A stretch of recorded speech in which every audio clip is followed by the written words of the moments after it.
2025 marking the first decline in nearly 2 years. Joining us to discuss is Daniel Lacalle, Chief Economist at Tressis, international financial analyst, and the author of the book Freedom or Equality. So Daniel, good afternoon to you. So what do you think the reason is that led to this contraction in exports?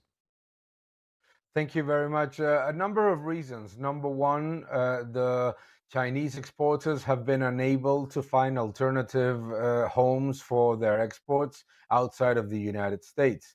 And some of them have been unable to absorb the elevated levels of tariffs.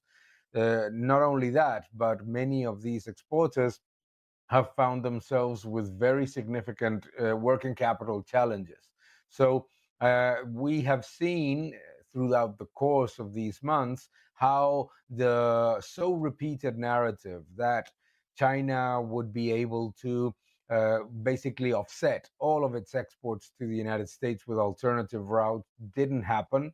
We also saw a significant crackdown on origin washing from the United States with the agreements with Vietnam and other countries. And all of this has put a very, very significant level of pressure on particularly those exporters that had narrower margins and were unable to absorb the tariffs.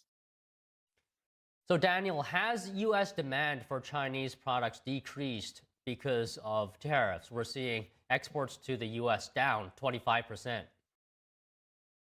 Well, it's not that demand has declined, it's that there is demand for a very significant proportion of these products at the right price.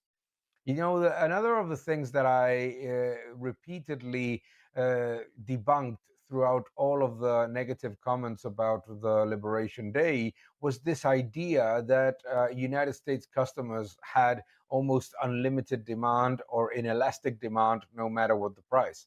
It is true that U.S. customers have quite an appetite for cheap products as long as they're cheap.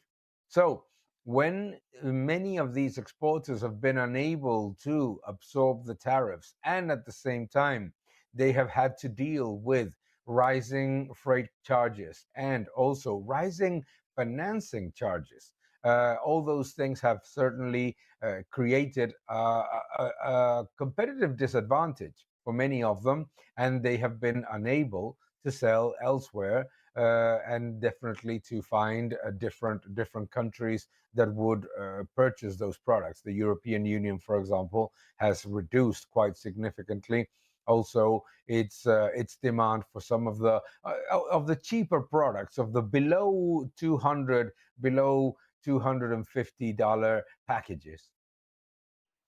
So Daniel, this contraction in exports, does China have enough capacity in terms of domestic consumption to offset that contraction of exports? No, unfortunately, it doesn't. China is a very, very big economy, but it's a very poor economy when you look at what the average consumer has. About 60% of the population in China make less than $300 a month. And obviously, the ability of most Chinese citizens to save and to consume is massively lower than that of an American consumer in terms of access to credit, credit cards, and obviously the ability to save some money. No, so one of the problems that China is dealing with is the double whammy of overcapacity at an industrial level, in which most of the industries are dealing with much higher levels of capacity and production than what the internal demand and certainly external demand would suggest, added to an internal market that simply cannot be the solution to the challenges of exports abroad.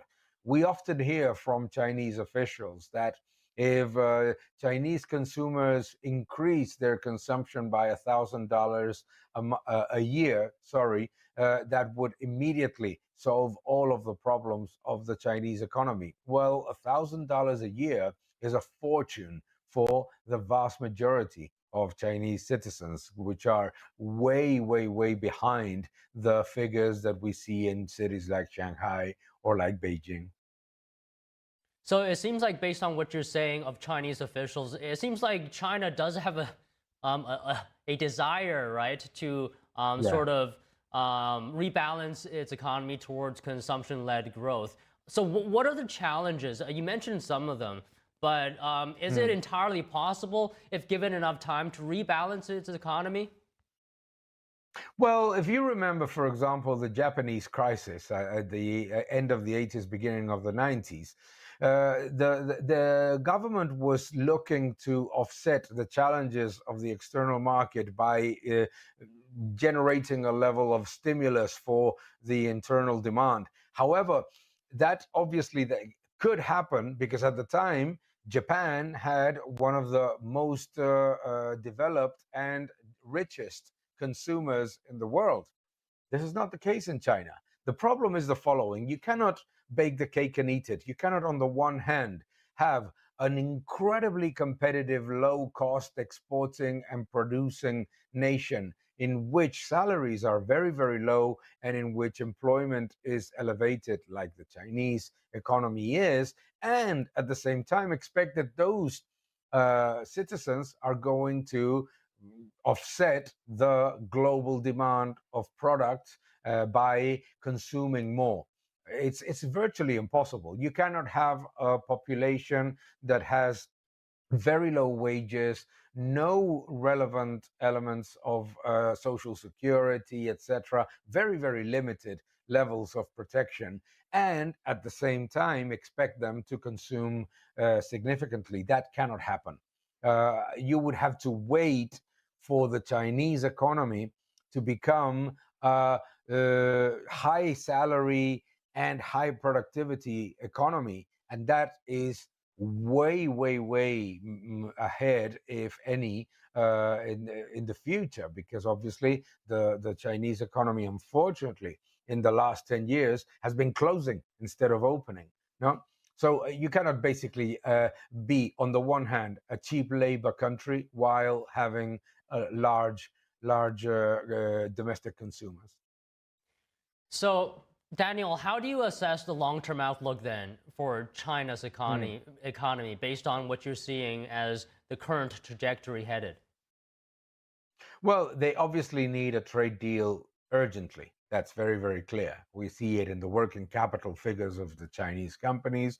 We see it in the industrial figures. We see it in the port figures, all of this. That shows that there is an absolute urgency of a trade deal. Number two, that trade deal must come with the opening of the Chinese economy and becoming more open also about human rights, about intellectual property, so many things in which they're lagging behind compared to other nations. No?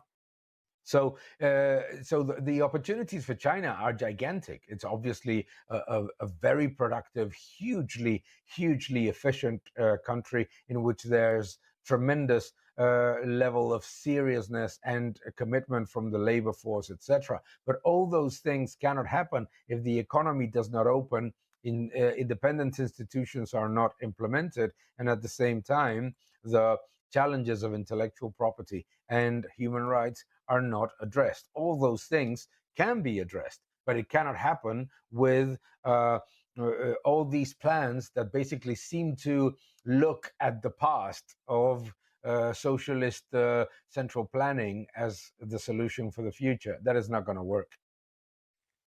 Okay, Daniel, just one final question.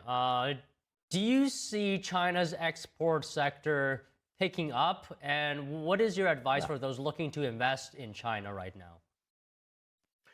I do see the Chinese exporting sector picking up if there is a trade deal, which is something that we need to see very, very clearly. So for those investors looking at the depressed companies that are facing all these challenges that I just mentioned, I would say maybe there is an opportunity, but you need to wait for a trade deal. You need to have a solid, clear trade deal in which China commits to opening the economy and eliminating all of these trade barriers that we have mentioned so many times.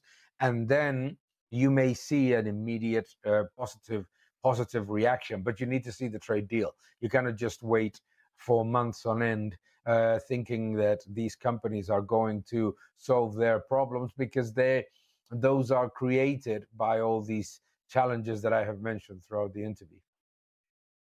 Well, all right, Daniel, it's always good to speak with you, and I hope you have a great weekend. Thank you so much. Same to you. Thank you very much, Don. Always a pleasure.